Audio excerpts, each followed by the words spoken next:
Hello, welcome everyone. Thank you so much for taking the time to join us today. I'm Seungyeon. I am a fellow at Koitu, leading our work in youth mental health. For a little more background and context, I also facilitate mental health support groups and practice as a mental health coach alongside my work at Koitu. I'll pass on to my predecessors to introduce themselves.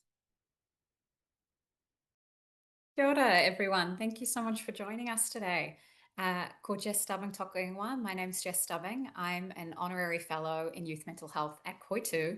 I led phase one of this project, which was focused on exploring young people's perspectives on youth mental health and really what youth can tell us about what's impacting their mental health positively and negatively. I'm a child and adolescent clinical psychologist. I'm currently practicing in the US. I'm also an assistant professor at Harvard Medical School here. And my current and recent research is all really around youth perspectives, how young people can and should shape mental health care. And I'll hand over to Maddie. Kia ora, my name's Maddie Hayward, and I'm a fellow here at Koitu.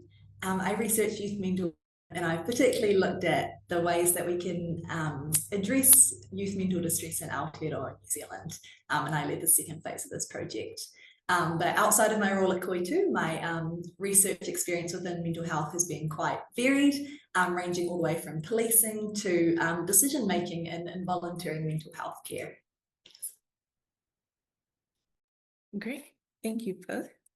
So a little bit of how the session will run. We will go into talk about the work that both Jess and Maddie have done in the past 2 years. Have a chat about that, and then there will be a bit of space allocated at the end of the session for any questions. So throughout the session, if you have questions, anything coming up, please feel free to chuck them into our Q&A, and I will keep an eye on those and we can go into them at the end. Great. Cool. All right. So, Jess, would you like to start us off on your work? Absolutely. Thank you, Seungyeon. And Maddie, would you mind sharing the slide for me? So I have the privilege of talking to you all about phase one of this project. And I have a kind of a graphic here to hopefully ground you all a little bit in the findings of this project. But phase one of our Youth Mental Health Project was focused on exploring young people's mental health. And our goal was to really create space for an in-depth exploration with a group of young people to share with us about what was going on for them and what's going on for their communities of young people that they're a part of. So that included talking about the positives, the negatives, anything that was impacting mental health and well-being from their perspective. So we completed 19 workshops across Auckland and Northland. We had 176 young people participate, and we worked with our wonderful Rangatahi advisory group to design these workshops that participants participated in, which were these really honestly fun, enjoyable, approachable discussions where we aimed to create space for lots of different young people to share with us in lots of different ways. So young people could write about their experiences, they could talk about them, they could participate in a written mind map or a virtual mind map, or all of those things, really whatever connected with them, which was a great way of approaching different conversations about mental health and what was going on. And here in front of you, you can see the key findings that we had when we looked across all of those workshops. So hopefully in the future, you might also get to see some zoom ins on some of our target populations, but this is a broad picture on what was going on for all 176 young people we spoke with. So the first thing I'm going to talk about is the world we live in idea. And this finding is really about young people feeling that the world around us and around them and their communities is quite scary, quite uncertain, and quite overwhelming. So there's a lot of fear and a lot of anxiety and a lot of stress about things like the state of the economy and unemployment, the traumas that young people are exposed to, job seeking, the planet, climate change, all of these sorts of things. And there's a lot of uncertainty related to that. But for some other young people, that kind of escalates to feeling quite hopeless about the future and quite helpless about the role they can play in that future. And then that kind of leads us up into this idea about the pressures that we're experiencing in the world today, which is a number of different pressures a young person might be under, from kind of academic pressure to succeed, financial pressure to contribute to a household or to help support their families, but also pressure to be okay, to make people proud, to do well despite the strain that they might be under. And this was quite stressful and anxiety provoking for some young people. And actually, some young people were like, this is motivating for me. I feel motivated to do well in the future. So there's a range of experiences with this. And then we come to the connections that we need.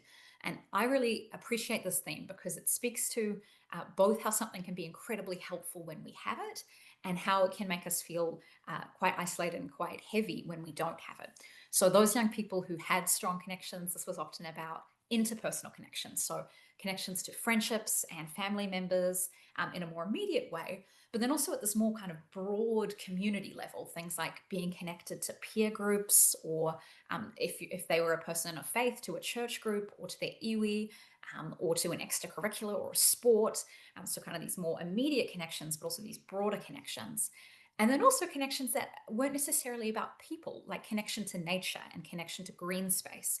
And these kinds of connections that, if we have them, can leave us feeling more grounded and more connected and more secure. And when we don't have them, we feel more isolated and scattered, and it's harder to kind of make sense of the things we're experiencing. And all of that leads us up to the theme at the kind of top of this image, which is navigating our path. And this really captures what it means to be a young person existing in the 21st century, trying to navigate all of this, and at the same time trying to be a young person.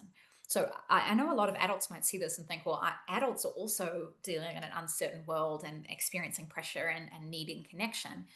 But this piece is really capturing what it means to be a young person who, for the first time, is making sense of who you are and what it means to be in the world and what your values are and how you can navigate these things with agency that's still growing. And a lot of teenagers don't necessarily have the agency to navigate some of these things, depending on the context they live in.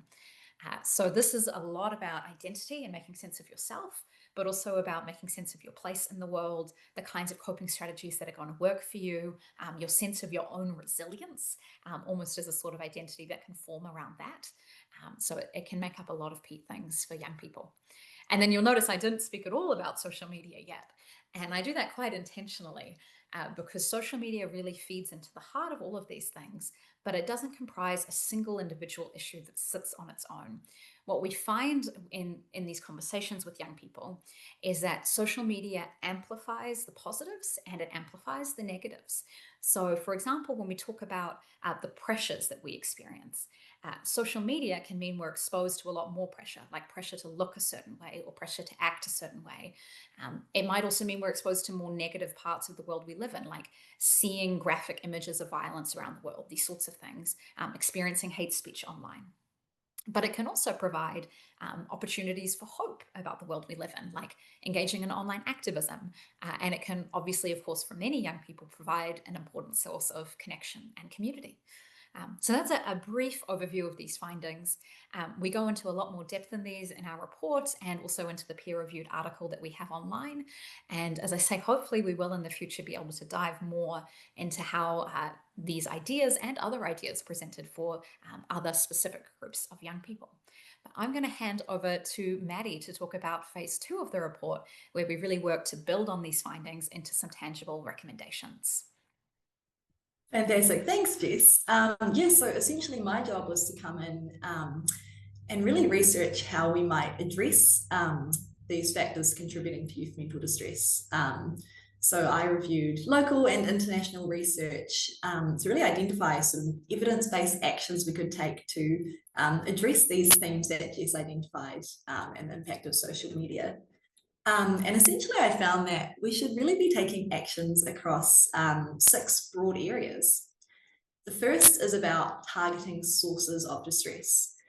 So this is really about making sure that young people and their families are protected from experiencing systemic pressures, things like financial stress, inadequate housing, family violence.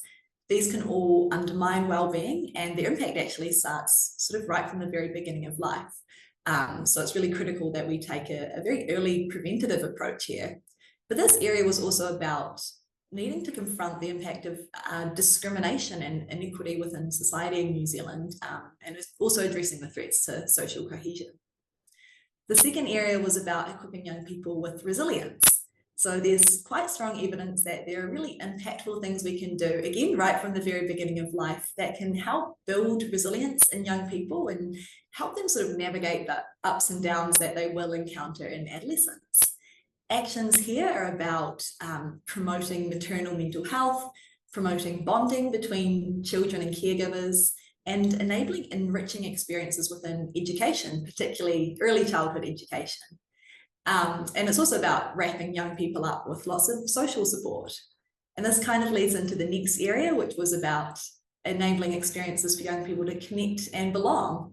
A sense of connection and belonging is hugely important for mental health, particularly in adolescence, and it can be fostered through things like access to extracurricular activities, access to youth spaces, to mentoring, and building connection within families. The next area was about improving experiences and ensuring adequate soft skill development at schools. So schools can be a place where young people derive a really strong sense of connection and belonging, and they can also be a great place to implement interventions towards supporting youth mental health, things like social and emotional learning programs.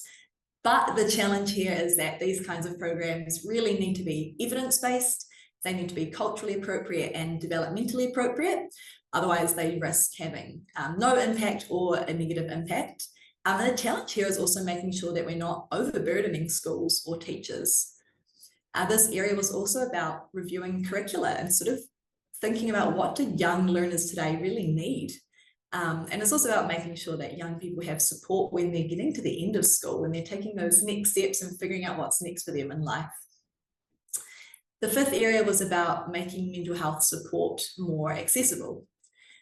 We know that young people tend to have low rates of engagement with mental health services. They report barriers such as cost of services, wait times, location of services, but also a sense that mental health services aren't very friendly to youth or don't feel very relevant to what they need. So it's important that we sort of undertake research to understand more about what it is that young people want and need from mental health services. And particularly engaging with young people whose rates of engagement are lower and whose needs and preferences aren't well understood. And then the final area was about addressing the impact of social media.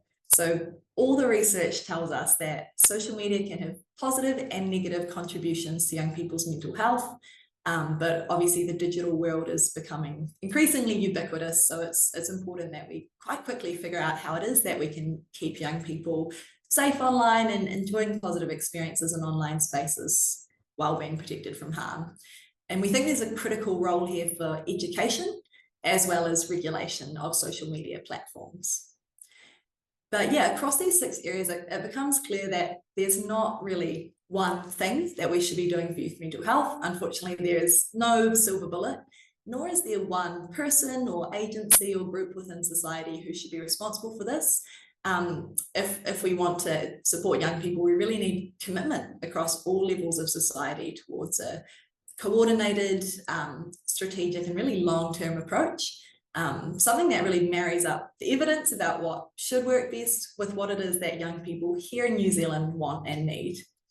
And within this approach, we likely need to just really strike a balance of intervention, that is putting in place supports for young people today, but also prevention and sort of hearing the evidence about the things we can do very early in life that sort of lay the foundations and safeguard well-being as children grow into adolescence and beyond.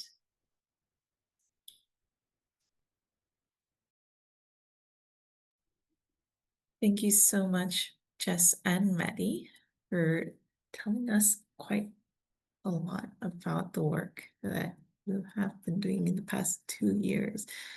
It's really amazing to hear, and it's really an honor to be building on from these findings. I have a few questions and curiosities that I'm just going to go right into. First question is for Jess, but Maddie, also you have any for input, please feel free to jump in as well. That picture, the image that you put up, and thinking about the world we're living in today, how are some of the shifts in the world now creating the different and sometimes overwhelming pressures for young people? I really like this is a great question because this is exactly the kind of relationship we see with these findings. They're all really connected with each other.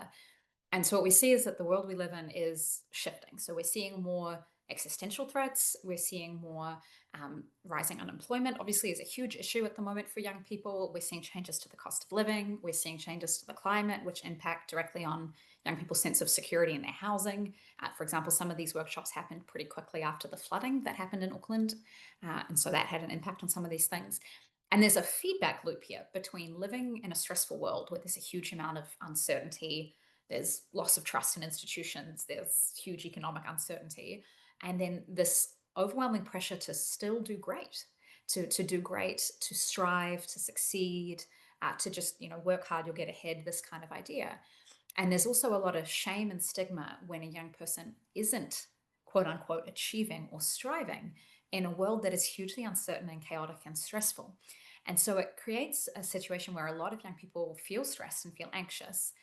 And then at the extreme of that, some young people feel really hopeless and helpless. But then we're also suggesting that you should still be okay. So there's this kind of additional pressure, not just to do well, but that if you're not doing well, it's an internalized state, as opposed to kind of an acknowledgement of the system that we're living within, which can create a lot of tension and this kind of inward turning of what's actually a much broader problem that's affecting all of us when we're living in a world like this. So yeah, that's my kind of answer to the link between those two and how it can create that pressure a young person might be feeling and kind of invoking those underlying feelings of anxiety and uncertainty and stress. Mm. Yeah, and speaking with a lot of young people, that internalizing seems to be really big for a lot of them. Just a lot of challenges that they're experiencing being something that they have to resolve, or something that's becoming that's they're experiencing because of themselves, rather than acknowledging that there are a lot of contributing factors to those challenges. Absolutely. And Maddie, what gaps are these world changes creating for the way that we and like broadly are currently addressing youth mental health and well-being? I guess within the context that Jess described, like young people are dealing with a lot. And we're not really giving, I guess, much in the way of support to do this or navigate this context. And on one hand, I'm referring to formal support, like I mentioned earlier. Mental health services often feel inaccessible to young people. But I'm also referring to sort of a lack of broader supportive factors in the lives of many young people. Many young people tell us that they have few opportunities to connect with others, to connect with culture, to school, to their community, little time to do activities that they might enjoy. And there's also, I think, a sense that young people have few opportunities to sort of exercise a sense of agency and sort of have their voice heard on the issues that affect them within this context. There's a real sense of disconnection between young people and older generations, and quite a strong sense that older generations really delegitimize what young people are contending with. And I think that contributes to that sense of pressure that Jess spoke about, that if you're not doing well, it's your fault and you just need to do better. So yeah, I guess the gap is really that young people have genuinely been dealt a pretty tough hand in the sense of such a rapidly changing and complicated context. But there's not much that we're giving them in terms of skills or supports to navigate this. And so what's coming through is this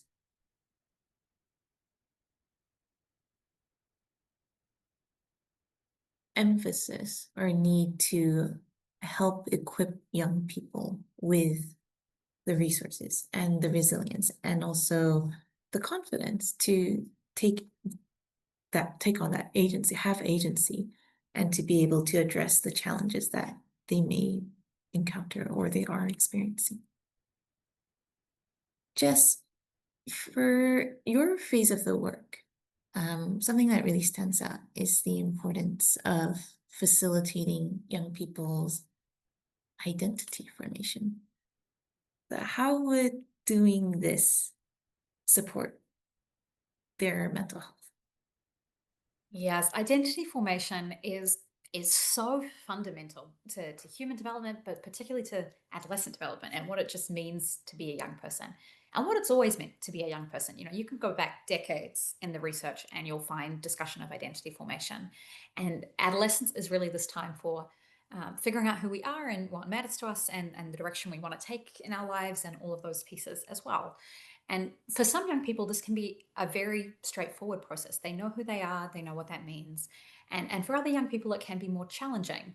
But what we know is that if we give young people kind of the space and the opportunity and the freedoms to explore identity, this is a very normal, wonderful process that people go through of exploring and trying on identities and figuring things out.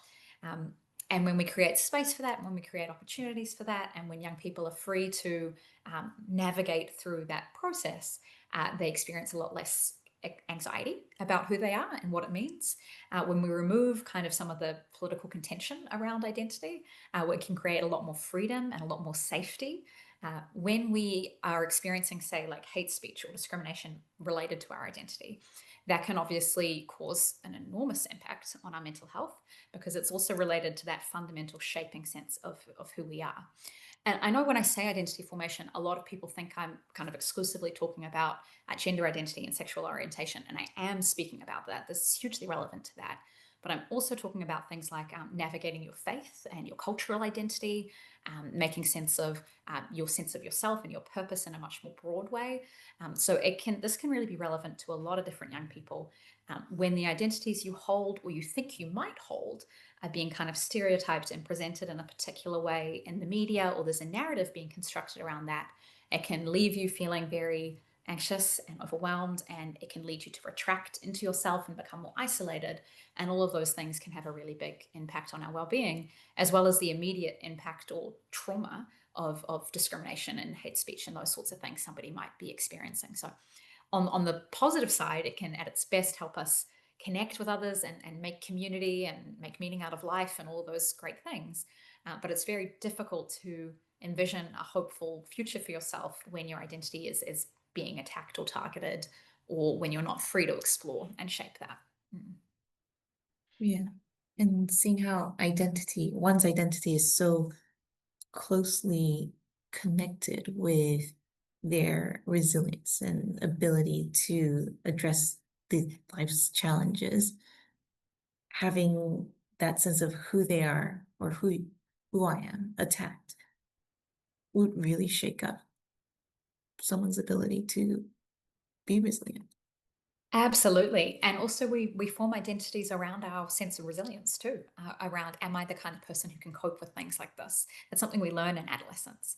And if we're creating opportunities for young people to go through that in a supported and structured way, that's very different than leaving young people to fend for themselves or creating a sense that they can't cope with it. So there's a delicate balance there. And Maddie, leaning into your findings, what are some ways to facilitate that identity formation that seems to be working? Yeah, I guess this kind of really builds off what Jess was saying, is it's largely about giving young people opportunities to do things they enjoy, find out what they enjoy doing, meet others, express themselves, and build confidence in who they are. A couple of ways. Extracurriculars can be awesome for this, and it doesn't really matter what activity it is in particular, sports, music, drama, whatever a young person might choose to do. All of these can be ways for young people to figure out what they're good at, what they like doing, meet other people, meet adults who are supportive. But I will say cultural activities in particular can be really, really important to help young people build a sense of cultural identity.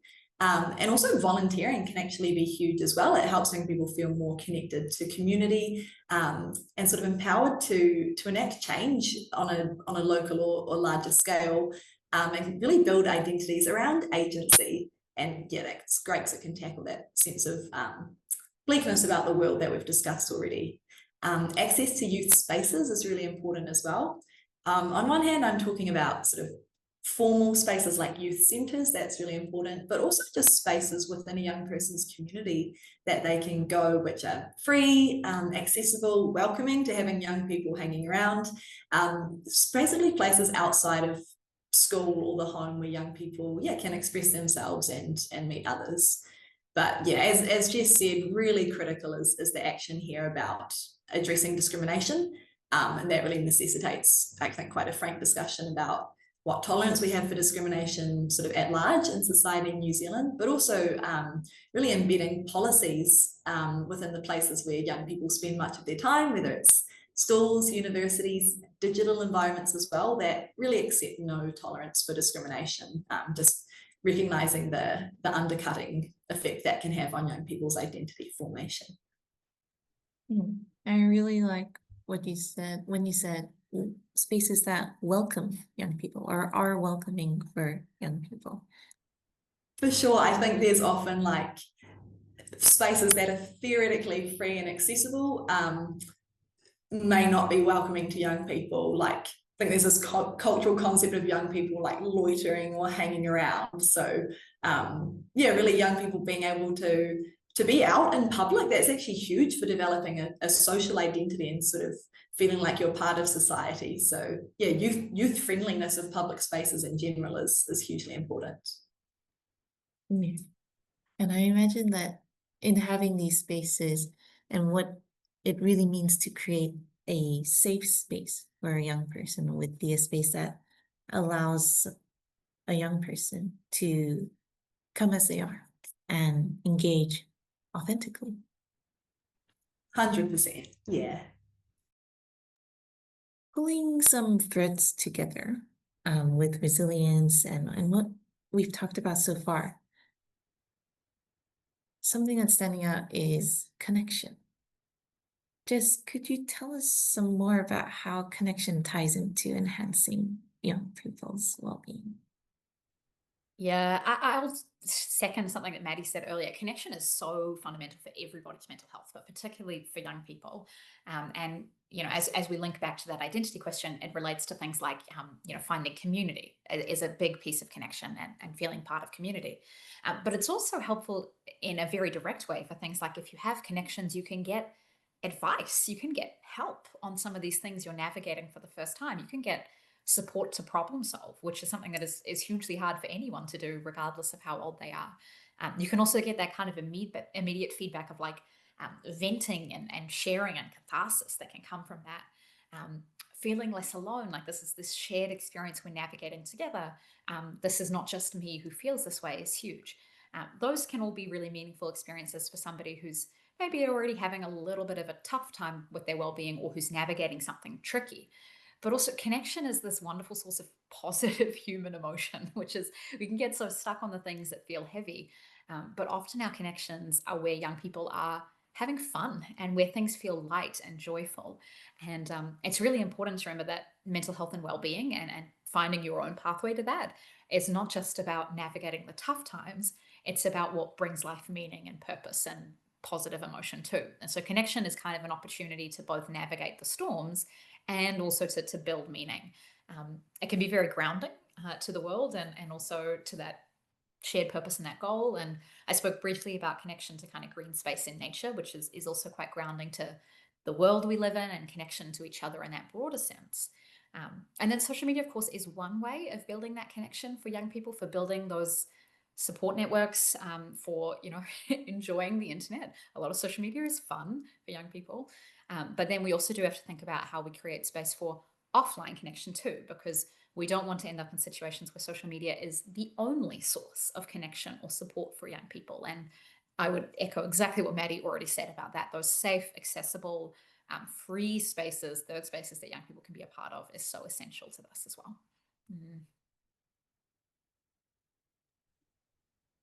Mm. And Maddie, what would be important to consider to ensure that young people can build those connections and support networks? Sure, yeah, I guess across the course of this webinar, we've talked about a number of the ways that young people might find connection and support. So I guess I just want to mention the importance of, I guess, addressing the barriers that young people face when they're trying to access some of these spaces or activities, and particularly material hardship. A young person who's contending with material hardship, or their family is, they're less likely to be able to sign up for an extracurricular activity or spend time volunteering.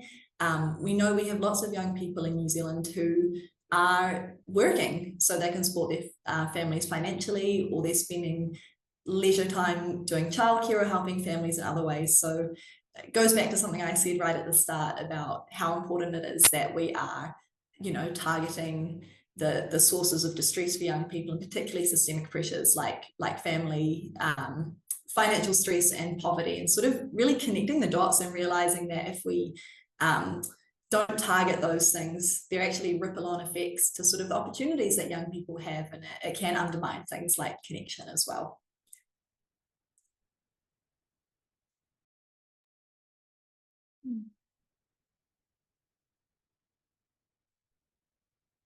I feel like the thing on a lot of people's mind with the social media and how it relates to a young person's experience of the world. Both of you mentioned how it is this platform or a means for young people to connect. At the same time, it seems like it's creating a disconnect between people as well. 100%. I think that's one of the complicated things about the discussion with social media, is that both of those things are true, which is important to hold space for both. And I think there's often a tendency to sort of gravitate to one angle of this. But yeah, I guess, Seungyeon, I know this is a passion area for you, so I'm sort of keen to turn the questioning over to you and sort of ask how we might learn more about this disconnect and the potential for connection, and how we can keep young people safe and having positive experiences online. It is an area that I'm super keen to explore further. I do sense that given since all, how do I go about it? Given how much online technologies have advanced and are advancing, and all the plethora of information that's available, it's almost like there's so many mixed signals in terms of what is acceptable and what is not in the social landscape for people.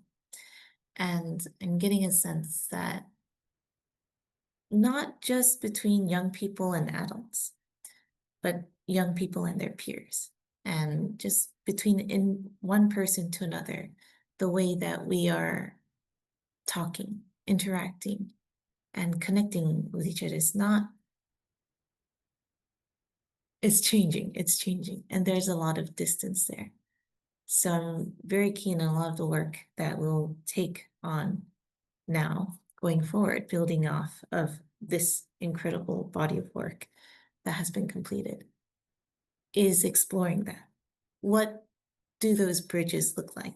How do we cross the bridge from like where I am to where you are? How do I meet you where you are at?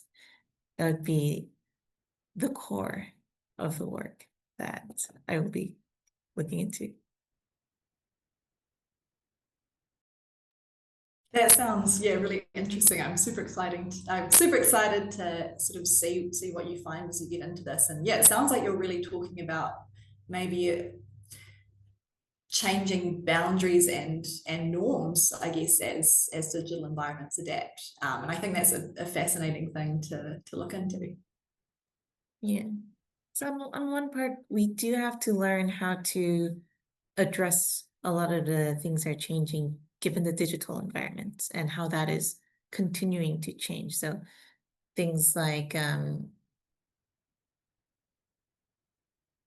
maybe like a role in education, like digital literacy. What is that actually going to look like? How do we confidently navigate these digital spaces?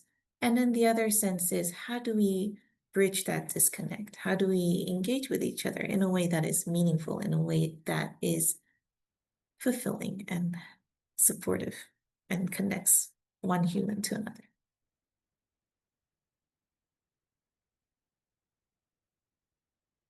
Cool.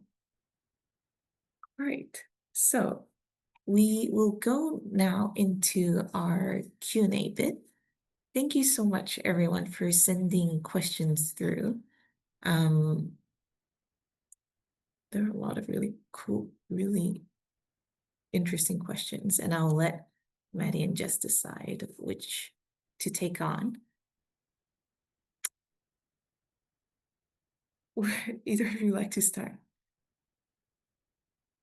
These are such great questions. Thank you all for sending them through, and please do feel free to send more in as we go. Maddie, is it easier if we start from the top down, or should we have a consistent approach? That sounds good, and I've just pulled up the questions and having a look through now. So it looks like the first one might be a bit more of a Jess question. So that sounds great if you want to speak to that, and we can go from there. Absolutely. So the first question I'm reading is, how does this youth mental distress model work for different groups of young people? So what is different or unique to different groups like rangatahi Māori, disabled young people, LGBTQA youth, care experienced and young people in state care? This is a wonderful question. And this is one of the goals we had with this was to both balance the kind of general perspective and then the in-depth perspective that might be unique and different for some specific groups of young people. So the answer is that this broad model we saw across all the groups that we worked with, but the content of it could look slightly different. So for example, when we did workshops that were dedicated to working with rangatahi Māori and with LGBTQ young people, we heard a lot more about things like, for example, the world we live in being discriminatory and unsafe and scary. And we actually heard a lot of emphasis on the value of connection. So some of those things might have kind of ramped up. And you can see how that would immediately link into kind of identity piece. Now, we didn't do a dedicated workshop with young people who are care experienced or currently in state care, so I can't speak to that element of the experience here. So that's the kind of general look at this. We are hoping to be able to give you some more specific analysis on, so we're doing one just on the workshops with rangatahi Māori, one just on a workshop with young people who were disabled, so we can dive a little bit more into some of the specific experiences and give some more concrete examples. But broadly, this model did apply across everyone we spoke with. It might just be the detail and the ways in which those experiences are felt that differed somewhat. Next one I might give to you, Maddie. I understand that laying foundations is important while young. What are your recommendations where damage is already done? So what do we do for 12 to 18-year-olds? For sure, and yeah, that's a great point, and I think it's such a hard one because we know a lot of value lies in prevention, and we can get a sort of huge bang for our buck if we sort of do hugely impactful actions for young children now or yet to be born. At the same time, we don't want to ignore young people now who tell us that they are struggling with some of these factors. So yeah, I think it goes back to, I guess, putting in place broader supportive factors in the lives of young people now, factors that can help them, I guess, connect with others, experience belonging, build confidence in their identity. A lot of those things we can do sort of within this age range, and it's about experiences they have within school or outside of school or within their community. Within families as well, like we talk a lot about the importance of bonding during early childhood, which is hugely consequential, but family stays a hugely impactful source of support for young people. I know the stereotype is that, you know, young people just want to hang out with their friends and hang out with family isn't so much on their radar. Nonetheless, having supportive connections to family during the teenage years and beyond is still really important. So all those things sort of ring true during those years as well. And yeah, any approach we adopt towards youth mental distress really needs to balance the two, broader supportive factors for this 12 to 18 or 12 to 25 age range, and also things that we're putting in place to support families with very young children. Mm. And I'll move on to the, oh, sorry, no, you go. Yeah, apologies. Yeah, I also just wanted to add to that there's an important part in talking with the young person Mm. and asking what it is that would be helpful for them and collaborating with them, the importance of involving them in that process of supporting them. Mm. Yeah. Cool. Totally agree. Did you have anything to add, Jess, or should we move on to the next question? I would agree completely with everything you both said. And I think particularly when we're thinking about kind of clinical level of needs, with my clinical psych hat on, I think that's when it becomes really valuable to think about young people's needs and what youth mental health care, when it's done well, looks like from young people's perspectives. And as you say, Maddie, everything about meeting young people where they are. A lot of the time we can feel like prevention is up to a certain point and then we shift into intervention, but actually prevention is a lifelong process and intervention is also a lifelong process. So it's seeing how the two combine as well. Mm. Awesome. I can speak first to this next question as well. To achieve soft skill development, connection, sense of belonging, what are the risks, opportunities, best strategies for this? To what extent is it important to nudge or encourage expectations for collaborative participation in class and co-curriculars versus having a more hands-off approach? Do teachers need to push students outside their comfort zones? This is a great question. First off, I'll admit I don't personally have a great level of knowledge about what we might like to see in terms of classroom dynamics and sort of this sense of pushing people out of their comfort zone, but a few things come to mind. I think, and I might be saying this naively rather than being based off the research, so Jess or Seungyeon, if anything doesn't ring true to you, feel free to let me know.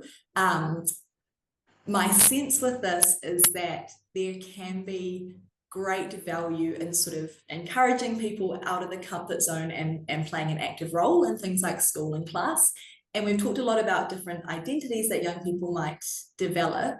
And I think something that can be hugely important is this identity of like, I can do things that I didn't know I could do, or I can do things that are hard and things that are scary. And I think as much as possible, creating opportunities where young people can try out doing that and succeed is really important. So obviously there's a balance to be struck where we're not wanting to put young people in situations where they might feel they've been set up to fail and the expectations are impossible to meet, or it's something that they genuinely hate doing and feels awful to do. But yeah, my sense is that encouragement to do things that are maybe a bit hard or a bit challenging and sort of scaffolding that support so that those things can be achieved can be great. Equally with extracurricular activities, yeah, again, I'd say we do want to avoid the sense of pressure that young people have to be doing these things. Particularly, I know there's a sense, maybe even especially in the later years of high school, that you have to do extracurriculars because it'll look great on your applications for uni or scholarships or things like that. That is potentially not going to have those same mental health benefits that we might see when we let young people choose from a range of things that they'd like to do because they enjoy doing it and they get mental health benefits. So certainly a balance to be struck there. But yeah, I might have rambled a bit without bringing in too much in the way of concrete evidence. But Jess or Seungyeon, if there's anything that comes to mind for you on this one as well. I really appreciate that answer, Maddie, and it's consistent with my read of the research as well and my experience. Some things I'd add is that it's that zone of proximal development, like at the edge of our comfort zone and just beyond. And I know this is foundational to a lot of teacher training. So this is, if there are teachers in the audience, I'm sure I'm preaching to the choir there, but that's so important, and so important in our mental health in general is what skills do you have, what strategies do you have, and what else can I support you to learn here? That's so important. I also think there's a broader piece here about cultures where it's okay to fail and creating opportunities of, if we're pushed outside of our comfort zones, one of the biggest fears we have is that I'm not safe if something goes wrong. I'm not safe if this fails. I'm not safe if I don't succeed. And that can cause enormous stress and pressure about being right on that edge, and creating that kind of safety there that we all fail. This is going to happen. We're going to fail. We're going to fall. And what does it look like to come back from that and recover from that is also really key in that space. So it's my slight extension in addition to your answer, Maddie. I thought that was great. Okay. Oh, we've even had questions since the last time I scrolled into this. I think we have time for maybe 1 or 2 more questions. Any you'd like, Seungyeon, do you want to point any out to me? I haven't read these new ones. What's this one? What surprised you the most in the process? What were you expecting to find? And actually the results of your work surprised you? Oh, this is a good question. A lot of things surprised me personally. I think always whenever you're working with young people, young people are incredibly intelligent and insightful and understand their experiences, but it's also always amazing just how insightful young people are. So the conversation about social media was quite surprising to me. It was a hugely rich, nuanced conversation with young people who had really articulate thoughts on the ways in which they were managing their own social media use, or the ways in which their peers were managing their social media use to maximize the pros and kind of minimize some of the harms that they were experiencing, but also a real acknowledgement of some of the more complex harms on social media that at the time that we did these workshops in 2023 were a lot less spoken about. So discussions about things like sextortion and discussions about this kind of really harmful hate speech and discrimination that young people were experiencing online. And I think it's a great way of just reminding ourselves that young people are very attuned to and aware of these issues and the ways in which they're impacting their mental health. And when you create spaces for young people to say, this thing is a new thing that's just started happening and this is how it's affecting me, they can answer that question. And a lot of traditional research moves quite slowly, and it means that we don't find out what's going on in youth cultures until it's been quite a while since it happened. But actually, when you just talk to young people and ask them, they'll tell you straight away what's going on, and they want you to help and they want you to see it, and they want us all to do something about it and make a difference. But that would be my answer. Maddie, I'm curious what yours would be from your stage of the project. Totally. 3 things came to mind for me. The first was really the same as what you've just said, Jess, like really being delighted at delving in after the data had already been collected and really being delighted at the richness in this data was awesome. And I guess kudos to yourself and the team that did these workshops and created these spaces where young people could share so honestly and so insightfully about what they're experiencing.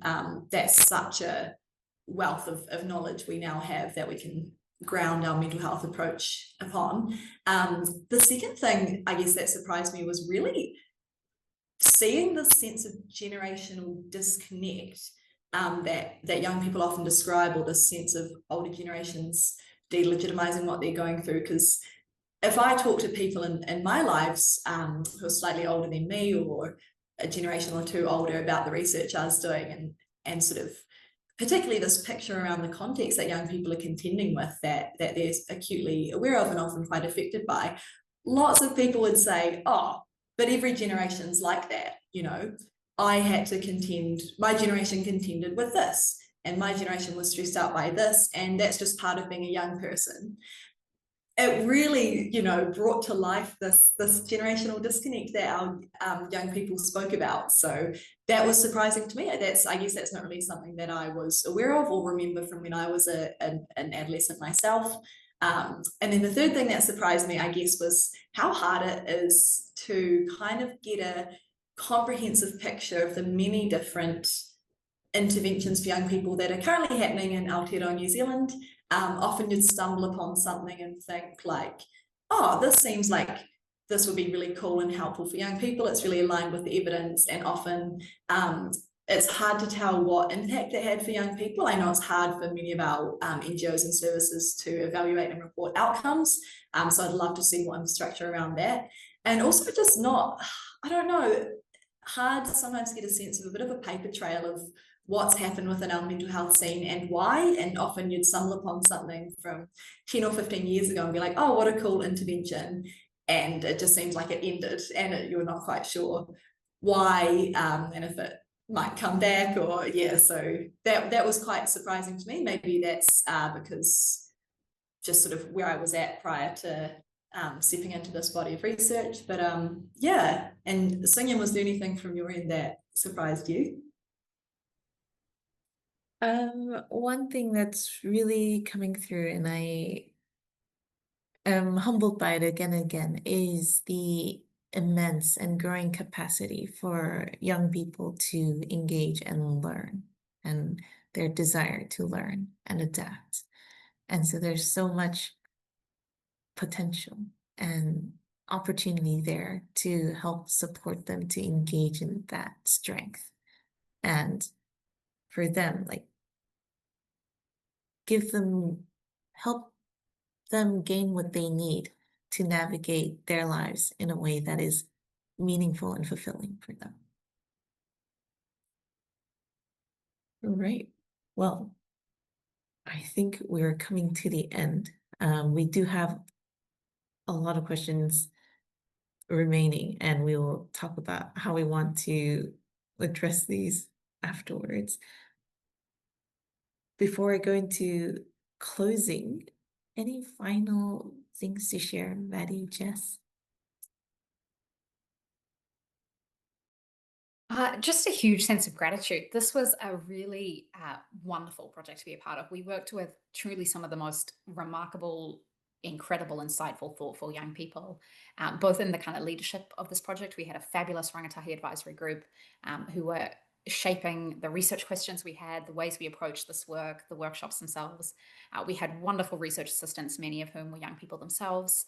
And we had the most fabulous group of youth participants, youth advocates engaged in this work. It was just an absolute privilege to be able to do this work and to do this analysis. So huge gratitude to those young people who participated, and also to all the adults who helped them participate. We had a lot of adult champions who set up these workshops, who helped us connect with youth who might have been trickier to connect with at other times.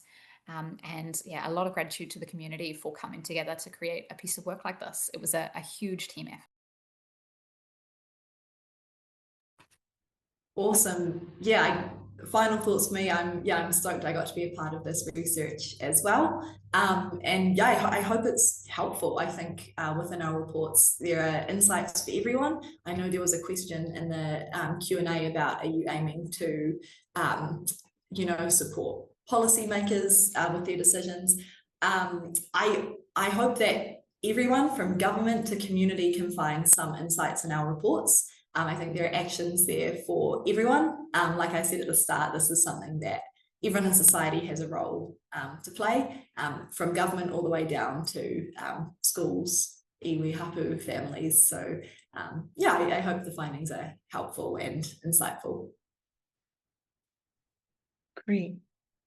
And if everyone, you have questions, please feel free to get in touch with us. You can send them through to info@informedfutures.org, I believe, and we can answer your questions through that means. Otherwise, I do want to thank you all for joining us today. I hope it was as informative and an enjoyable session for you. I enjoyed it myself. A big thank you to Maddie and Jess as well for joining and sharing about their learnings throughout the past couple of years. Thanks so much, Seungyeon, for moderating, and super excited to see where you take this research next. All right, thank you. Go well, everyone. Take care.